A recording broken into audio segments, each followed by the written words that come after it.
రాని చేసి వాడు గన్మ్యాన్ వాడు.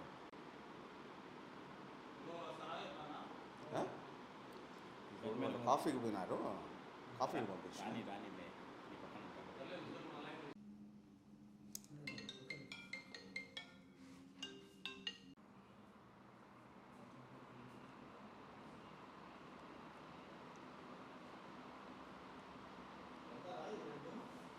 ఫిఫ్టీన్నా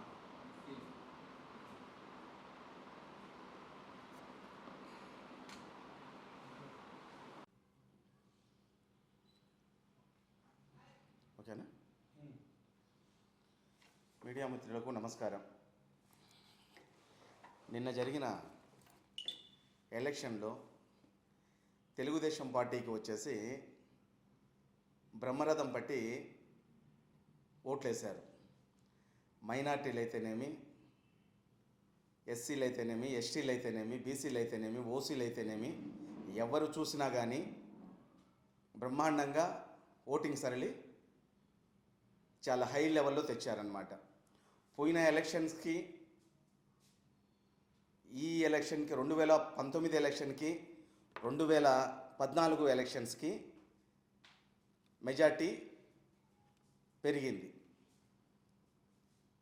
ఈ పెరగడానికి కారణం ఏంటంటే చంద్రబాబు నాయుడు చేసిన మేనిఫెస్టివల్, ఈ సూపర్ 6 పథకాలు అనేది ప్రజల లోపలికి వచ్చేసేసి చాలా చొరబడ్డాయి.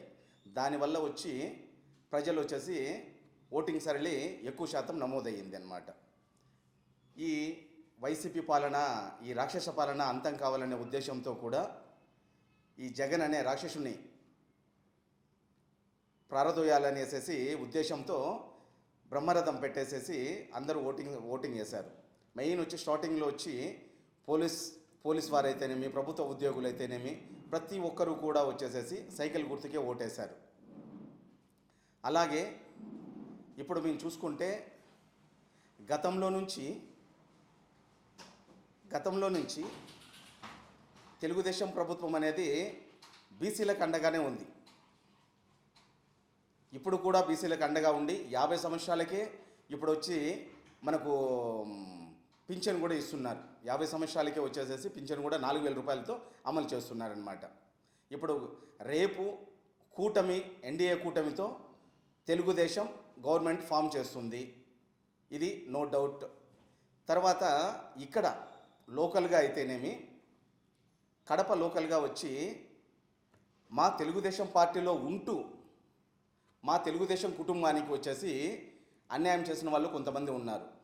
మా శ్రీనివాసరెడ్డి గారు నిన్న చెప్పారు మీటింగ్లో వచ్చేసి, ఎవరైతే తెలుగుదేశం పార్టీకి వచ్చి తెలుగుదేశం పార్టీ వెంటుండి వాళ్ళు వచ్చేసి మాకు కీడు చేయాలనేసి వాళ్ళు చేశారో వాళ్ళ పైన వచ్చేసి కఠిన చర్యలు తప్పవు.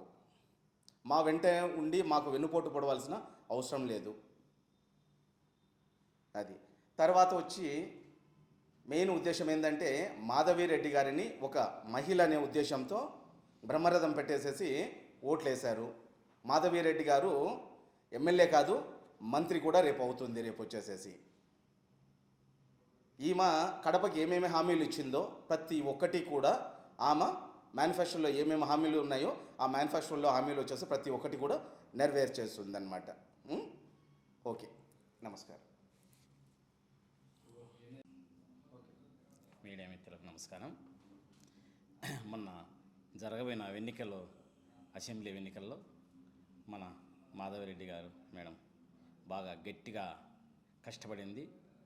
8 నెలల నుంచి డోర్ టు డోర్ తిరిగి మంచి అభివృద్ధి ఎక్కడ ఉంది ఎక్కడ లేదని ప్రతి ఒక్క ఇండ్లు ప్రతి ఒక్క ఈది తిరిగి బాగా చాలా కష్టపడింది. కాబట్టి ఈరోజు ప్రజలంతా అక్కగారికి బ్రహ్మరథం బట్టి ఎన్ని ఆటంకులు వచ్చినా ఎంతమంది ఏమి చెప్పినా ఎటువంటి పరిస్థితుల్లో ప్రతి ఒక్కరు కూడా అక్కకు ఓటు ఖచ్చితంగా సైకిల్ మీదకి ఏలు పోయేటట్టుగా అక్కకు ఓటు వేసి అఖండమైన మెజార్టీతో రేపు కూడా మనకు ఎన్నికలు ఎంచే రోజు అఖండమైన మెజార్టీతో గెలుస్తుందని అక్క మేమందరం కూడా అనుకుంటున్నాం. ఖచ్చితంగా గెలుస్తుంది.